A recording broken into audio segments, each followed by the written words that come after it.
I'm here with Jennifer Duplechain. Hopefully I said that correctly. Yeah. We're going to go over trusts, wills, and kind of the basics of what you need to know as either home buyer or homeowner. Questions that she gets asked frequently and debates where you have a general understanding. So you had said the main question you get is what's the difference between a will and a trust, right? Yes. Can you kind of break that down as if I was a 5-year-old? So within an estate plan, the main vehicle of distribution for the estate is either going to be a will or a trust. A will is something that you just sign the document and it says who gets what when I pass away. In order to make that effective when it's needed, it has to go through the probate process, and that's a court process where that will is reviewed by a judge and the validity of that will is confirmed. That's something that doesn't need to be done with a trust. So the trust bypasses the probate portion.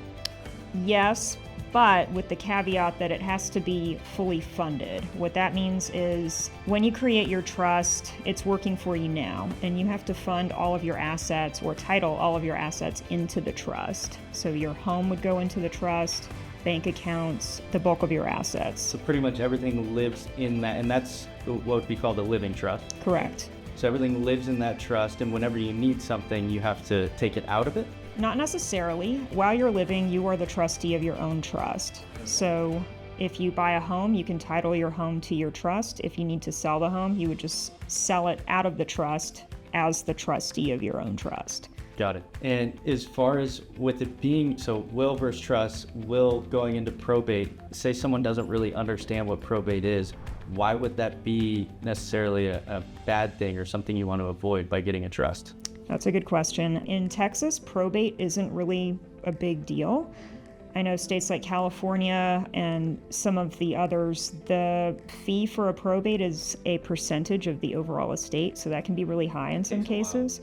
Yes, in Texas, we don't do that. A typical probate for me, if nobody is contesting the will, everybody gets along, there's no issues, and it's relatively simple, it would be between $3,500 to $5,000. There's a little bit of a time issue there as well. It can take a very long time to get the will moved through, or it could be a relatively short amount of time. I would say I usually spend around 3 to 4 months on a typical probate.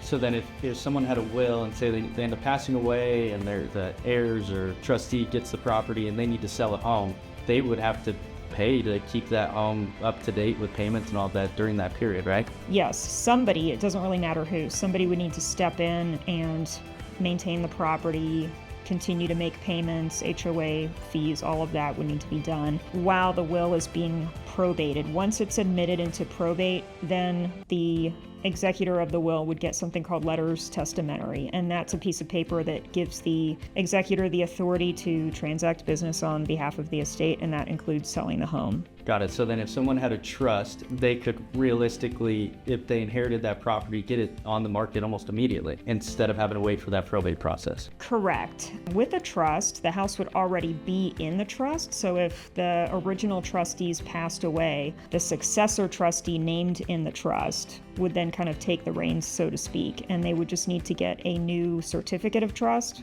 which is kind of like letters testamentary, but it's a certificate that I would draft for that person, and it would have like a brief overview of the terms of the trust and say who this new trustee is and why they now have authority to transact business for the trust. Okay, so it would be quicker than the will. It can be, but imagine a situation where people are fighting.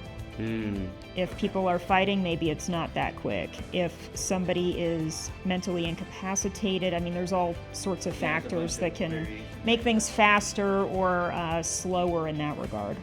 What else do you think people maybe aren't asking or should know about will versus trust, or when they should maybe do that?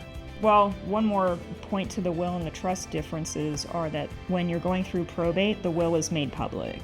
So that's posted in the county records, and anybody can go in there and search and see that. So and they can see what the contents of it correct. Yes. So some people aren't bothered by that. A lot of people say, I'm dead, I don't care. Other people really don't want things out there, especially if you are benefiting some people and not others in the will. You might not want those others to see that and have access. transferring a significant amount of assets or wealth, I could see that being problematic too, or some people not wanting that to be public information. Right, and part of the probate process is submitting an inventory at the end, so you would see a breakdown of what's in the estate. So what else do you think people should be thinking about, whether it be when they should do the trust, or I guess what instance maybe for a will versus a trust? I would say it's really personal preference is the big thing. If you like the idea of simply signing your documents and then putting it in a drawer and being done, then I would say the will. If the privacy issue doesn't bother you, if the privacy issue is a concern, and if you have a lot of out-of-state assets and different things, then I think a trust is more appropriate, because you can actually put real estate from other states in your Texas trust.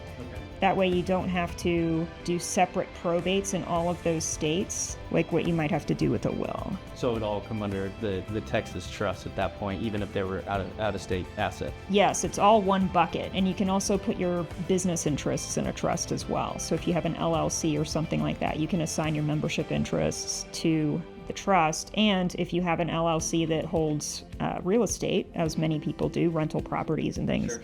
They can put the rental properties in the LLC, and then we put the LLC in the trust. So it's all. When I first had kids, my wife and I had sat and talked, like, all right, it's time to grow up. We got to figure out getting a trust or will. Yeah. And the in-laws are very adamant about getting a trust. One of the questions I had and was looking up was, should I just initially get a will and maybe transfer that into a trust, or how does that work? Is it something that can be done in stages, or it's like, no, you either do a will or you do a trust? I would say that's definitely something you can do. If you're kind of not really sure and you just want something, you can get a simple will just to have something.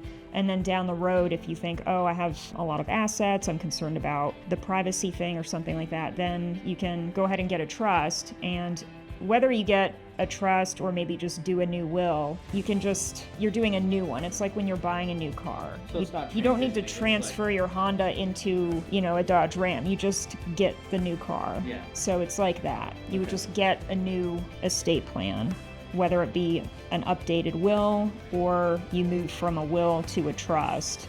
And then when you're doing the trust, you're going to be titling assets into it. So like I said before, if you're a one and done kind of person, you want to sign your documents and not look at it for several years, do the will. If you're okay with going and maintaining the trust by funding it, making sure you go to your banks, get your accounts moved over, update your beneficiary designations. Some people don't want to do all that. So if you have a will, it sounds like it's less cumbersome or less work up front. Correct. You don't have to go and do the asset transfers and Right. bank accounts and all that stuff. So will is going to be more straightforward, I would imagine, less expensive. Yes. And then if you're doing the trust, it's more work, but it's more coverage or protection. It can be. It's a little bit more work on the front end, but when your family members are dealing with it on the back end, it could, I won't say it necessarily always is, Yeah, but it everyone's could be. agreeable.